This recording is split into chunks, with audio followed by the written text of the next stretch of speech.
Waiting for John. Connecting. Hello. Hi. Hello. Hi, John. How are you? Good, thanks. Thank you so much for taking the time to do this for our community. Well, this is a new experience for me. It's a new experience for me too. So it's going to be really relaxed. I already told everyone to hang on to their questions. I have a few things that I want to ask you myself, but I'm sure that people are going to be jumping in with their own questions too. Right. So I'll just go right into it. Just where are you right now? I am in my apartment in the 5th arrondissement in Paris. I've been up. We have a routine here. I have 2 of my kids here from Australia, plus 1. We have a routine where we get up, have breakfast. We exercise in accordance with the law, with our attestations with us. We can walk around. We're next to the Luxembourg Garden, so we can walk around. We can't walk inside. Mm-hmm. Then we come back, and the kids then sort out their coffees. Then they plan the day. I've already commenced work, doing lots of different phone calls and things. And they then prepare. We always try to sit down for lunch. And then they have pursuits. Like one of my sons is an actor. He's working on some scripts. My daughter is an artist. She's working on drawings and things like that. And people trying to perfect what their some pursuits during the period of time. And then they organize dinner. We have dinner. And then we have a long conversation. And then, my God, it's time to go to bed. So last night, a couple of people on the line would know we were up very, very late because we're trying to settle for distribution some calls to action around COVID-19. Yeah, we're gonna get into that. Plenty happening. I just wanted to. A lot of the people in our community is staff that is in the exact situation as you. They're confined to their houses or they're teletravailling. What message would you like to send to them right now? Well, first of all, it's a message of solidarity. I think one of the amazing things I picked up about ICC when I first joined was the extraordinary community that we have created, we nurture together, and hopefully by nurturing it together we make it stronger. So there is an enormous community. And we really want, and this is something we're doing today, I suppose, trying or pioneering new ways of communicating so that we can all stay connected. And it's really important for us to stay connected and to be generous with each other and obviously towards others. Frankly, it's one of those terrible things. Tragically, I have been in these situations before. Oh, really? Yeah, so I was saying yesterday on a podcast that you kind of learn along the way. Been in situations of isolation before, particularly in war-type situations as well. And what you do, and it is important, in a sense I discussed it a little bit before, is you need to create routines for dealing with the day. You actually do need to have a routine because in a way it enables you to have comfort and confidence that you know what you're doing and there's something regular. Look, I think it's fair to say that whilst the government has announced a 15-day lockdown in France, I think most of us expect that it will be longer. And so we also need, from a mindset point of view, to understand that this could be a longer-term lockdown. So we should be preparing ourselves for that as well, emotionally, our families. And again, a lot of that is around building the routines, building sense of order, and actually identifying some things. Like there are some projects you must have. I mean, I have an enduring project, which is I would like to be able to conduct this in French. And now I'm having, I do French lessons by Skype, so there's actually no change. So I'll continue to do it. But that's something I'm going to try and do over the next little while. Anyway.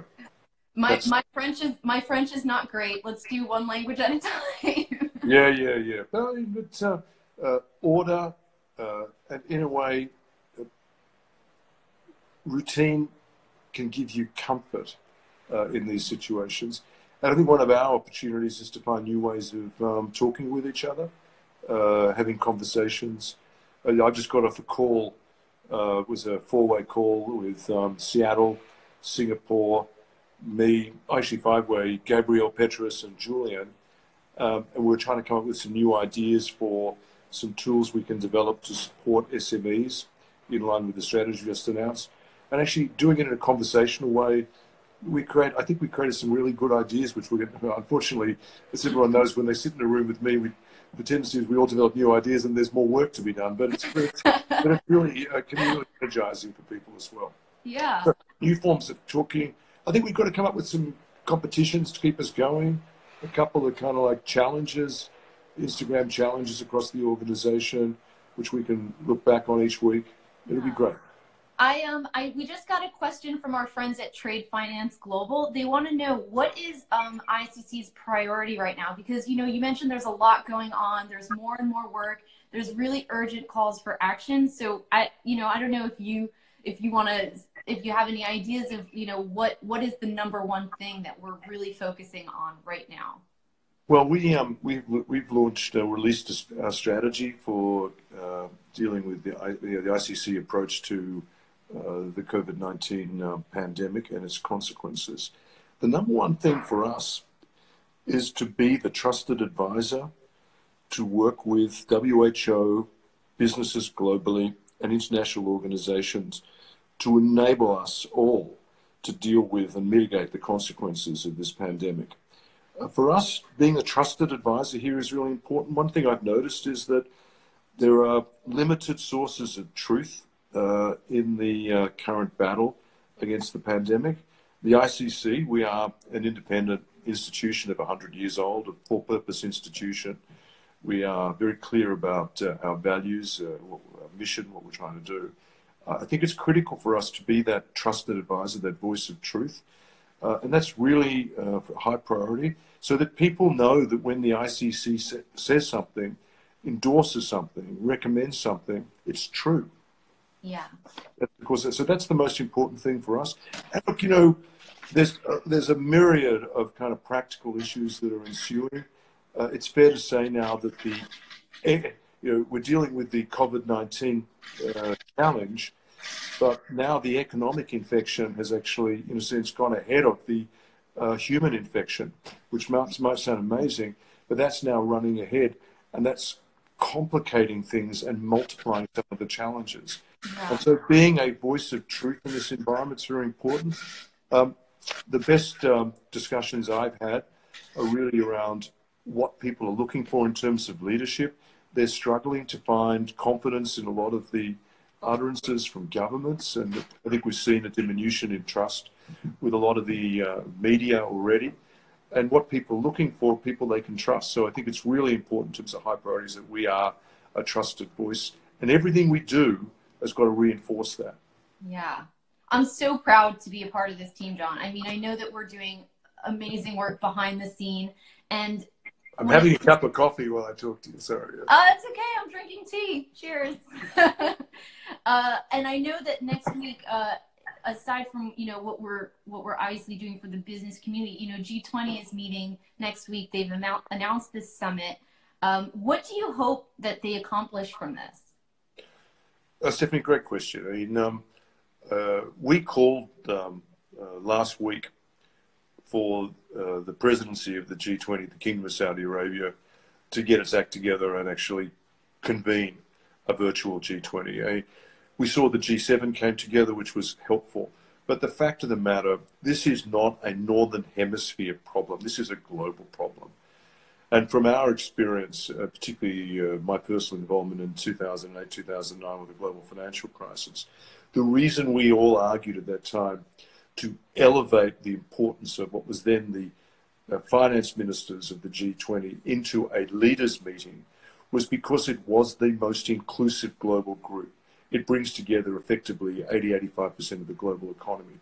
It brings together not just Northern Hemisphere players, but Southern Hemisphere players. It brings together developed and developing.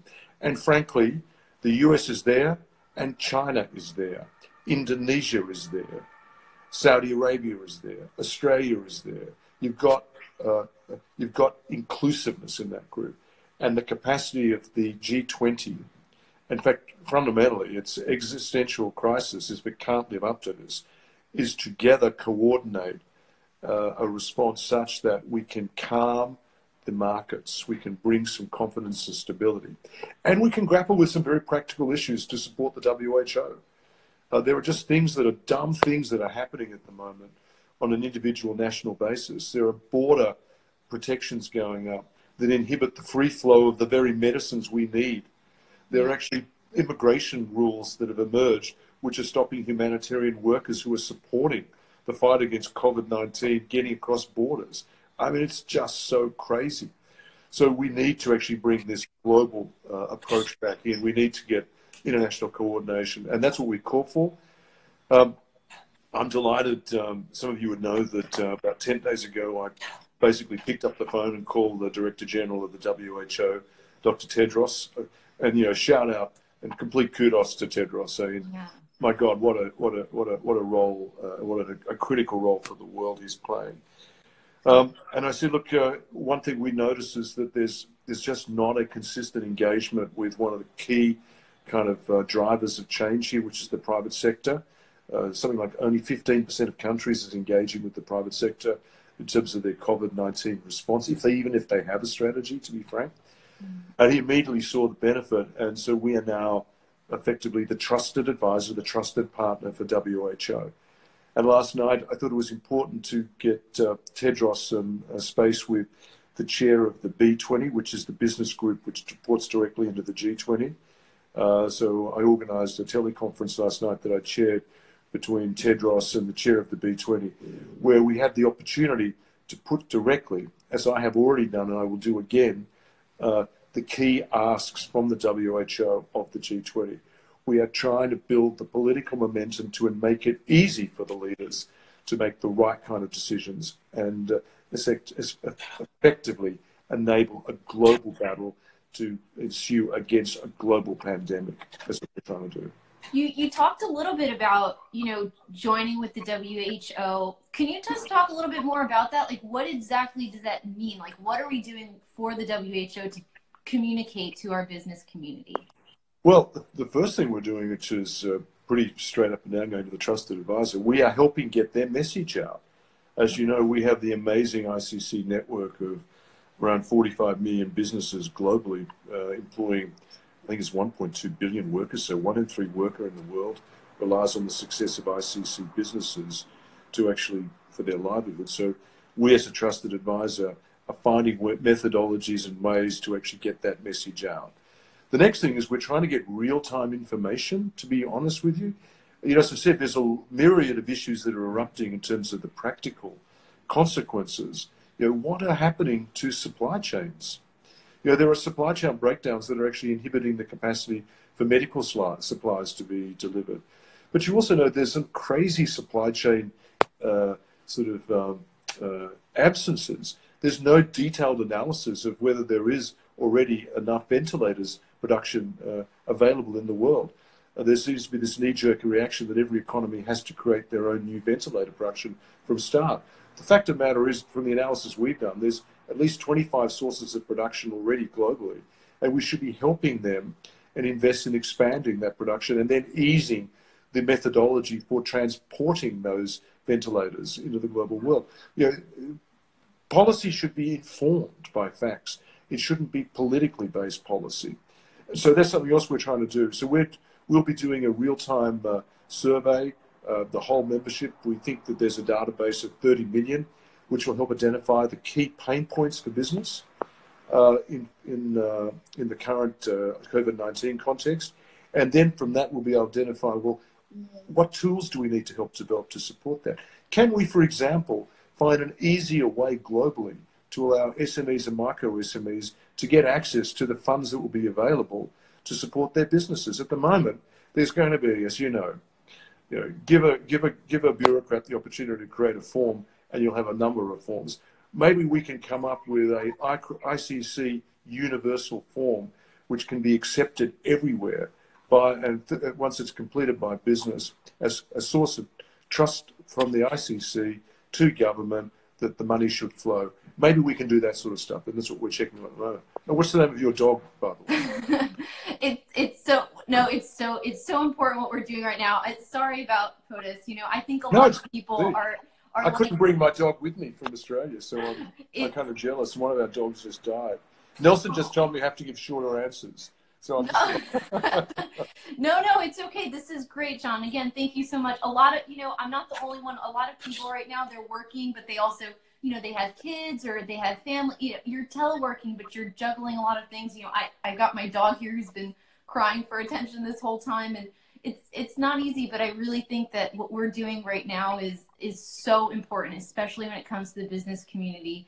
I know we've got a lot to do. I know you've got a lot to do. I don't want to take any more of your time. I'm just going to ask one more small request. Tomorrow is Jeff's birthday. Jeff from the communications department.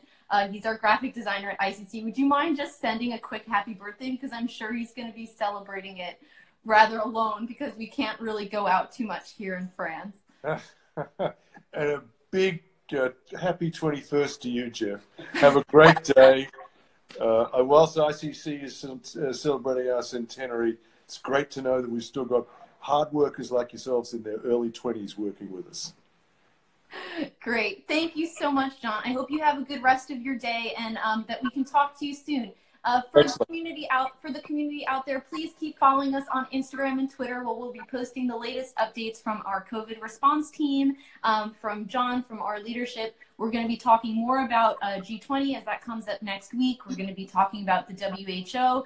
So lots to come. And thank you so much for tuning in. Bye, everyone. Bye. Hey, and Catherine Rousseau, happy 60th for next week. Thanks a lot, Lawrence. Bye.